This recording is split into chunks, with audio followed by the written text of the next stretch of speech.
নমস্কার বন্ধুরা, কবিতা কিচেনে আপনাদের সবাইকে স্বাগত। আমি চলে এসেছি বাগানে। এখানে দেখো আমি চলে এসেছি ধনেপাতা বাগানে। এখানে দেখো কত ধনেপাতা হয়েছে। আমাদের অর্ধেক ধনেপাতা খাওয়া হয়ে গেছে, কিছু লোককে দেওয়াও হয়ে গেছে। আর ওই দিকটা দেখো পালং শাক, শীষ পালং এখনও রয়েছে, অল্প অল্প করে সবাই খাওয়া হচ্ছে। আর এইদিকে দেখো গাছের মধ্যে আমাদের ব্রোকলি ধরেছে, এইদিকেও ছোট্ট ছোট্ট হয়েছে, এখনও বড় হয়নি।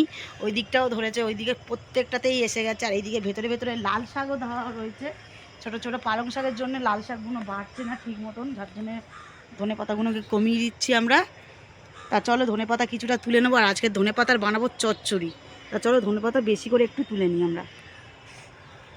এইদিকে বড় বড় সাইজ হয়ে গেছে বলে যার জন্য ধনে পাতাগুলো শুয়ে পড়েছে। এইদিকে দেখো কত বড় বড় ধনে পাতা, আর খুব সুন্দর গন্ধ ধনে পাতাগুলো।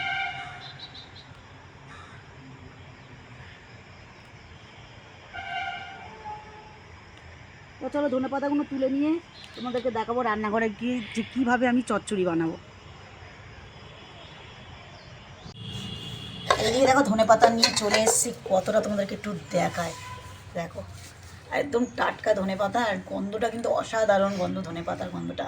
তা চলো ধনে পাতাগুলো একদম কুচিয়ে নেবো। আর এর সঙ্গে আমি দেবো একটু সয়াবিন, তার সঙ্গে একটু আলু পড়বে এর মধ্যে, দিয়ে ধনে পাতার চচ্চড়ি করবো। আর এই ধনে পাতার চচ্চড়ি যারা খেয়েছে অবশ্যই কমেন্টে জানাবে কিন্তু তোমাদের কেমন লাগে। আমার তো দুর্দান্ত লাগে। আর দাদা প্রত্যেক দিন সকালবেলা হলেই বলে যে ধনে পাতার চচ্চড়ি করো, আমি কিন্তু করি না। তা আজকের ভাবনা সত্যি ধনে পাতার চচ্চড়ি করা যাক। তার সকাল সকাল গিয়েই একদম ধনে পাতা চলে এসেছি। কি বাবা, এই নিয়ে দেখো আমার ছেলে আমার কানে কানে কি বলছে, আমি কিন্তু ওর কথা বুঝতেই পারছি না। তা যাই হোক, ছোট মানুষ যা বলছে বলুন। তা ও খেলা করছে আর আমি এদিকে কাজ শুরু করে দিয়েছি। এদিকে চলে এসছি আমি আমার রান্নাঘরে রান্না করার জন্যে।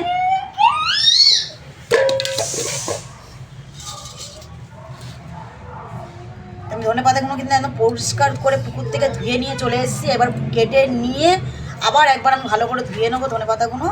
আর ধনে পাতাগুলো সাইজগুলো সত্যি তোমাদেরকে কি বলবো, তোমরা বললেও বিশ্বাস করবে না, না দেখলে এত সুন্দর হয়েছে ধনে পাতাগুলো, সে দেখলেই তোমরা বুঝতেই পারছো।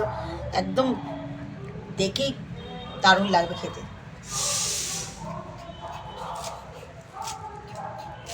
এইভাবে আমি কুচিয়ে নেবো এরকম ঝিঝিরি করে।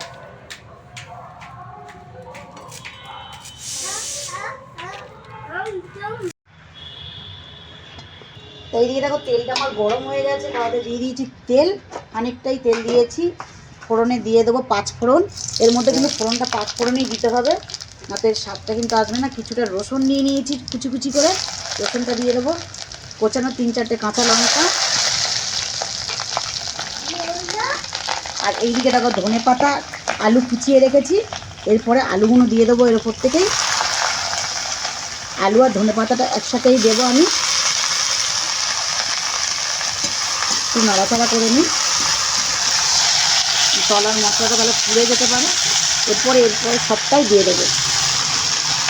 ধনে পাতাটা কিন্তু একটু বেশিই লাগবে চচ্চড়ির জন্য, কেননা না তো পাতাটা সেজে গেলেই কিন্তু একদম একটুখানি হয়ে যাবে। তারপর সয়াবিন আমি কুচিয়ে রেখে দিচ্ছি ছোটো ছোটো করে, ভিজিয়ে নিয়ে সয়াবিনটা দিয়ে দেবো।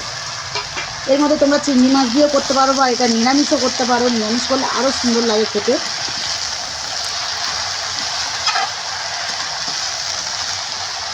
একটু নাড়াচাড়া করে নিয়ে এর মধ্যে আমি দিয়ে দেবো স্বাদ মতন নুন,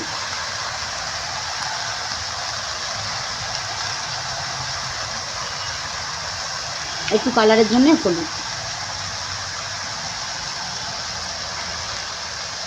অল্প একটু জিরের গুঁড়ো। সব মশলা দেওয়ার পরে আমি একটু নাড়াচাড়া করে নিয়ে 2 থেকে 3 মিনিটের জন্য একটু ঢাকা দিয়ে রেখে দেবো। তাহলে একদম সবজিটা আমার একদম সেদ্ধ হয়ে যাবে।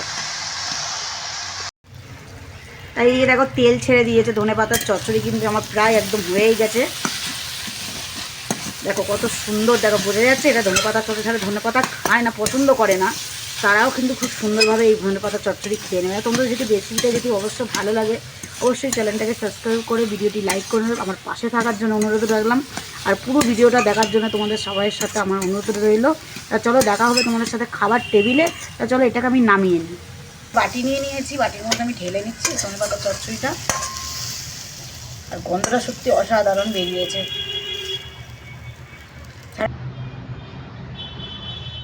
তো ভিডিওটি যদি ভালো লাগে অবশ্যই চ্যানেলটাকে সাবস্ক্রাইব করবে, ভিডিওটি লাইক করবেন, কমেন্ট করবেন, শেয়ার করবেন। তা চলো দেখা হচ্ছে তোমাদের সাথে খাবার টেবিলে। তা দেখো চলে এসেছি ধনেপাতার চচ্চড়ি নিয়ে ভাত খেতে। গরম গরম ভাতের সাথে গরম গরম ধনেপাতার চচ্চড়ি। সত্যি আমরা তো সবসময়ই খাই, প্রায় আমাদের বাড়িতে হয় ধনেপাতার চচ্চড়িটা। দাদা খুবই ভালোবাসে, আমারও খুবই ভালো লাগে।